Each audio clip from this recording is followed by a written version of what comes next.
Hello guys, a warm welcome to you all. So in today's video I'm going to be showing you how to use power bins in DaVinci Resolve.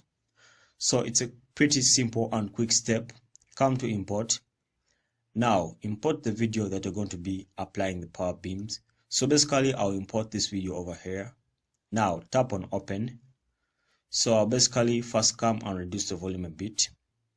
Alright, so with that done, tap on the video itself, okay, then drag it and drop it in the timeline just like that. Okay, so the next step is quite simple. Come to effects over here. So when you come to effects, basically scroll down. So basically scroll down.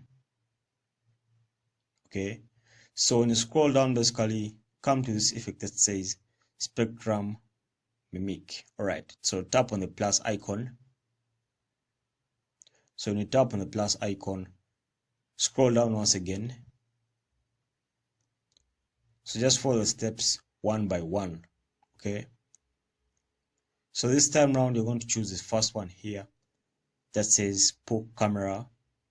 Now choose that one there, then tap on the plus icon too.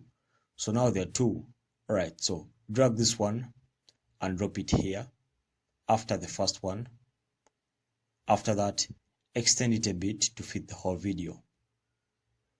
Alright, so you're good to go. Basically, you can now play a video and see the effect we are talking about. Alright, so let me play the video again and see how it's applying or how it has applied. Alright, so I'm going to play the video again in a few seconds. Okay, so let's play and see. Okay, so that's it guys. I hope you found value in this video. If you did, please like and subscribe to our YouTube channel. Until next time, I sign out.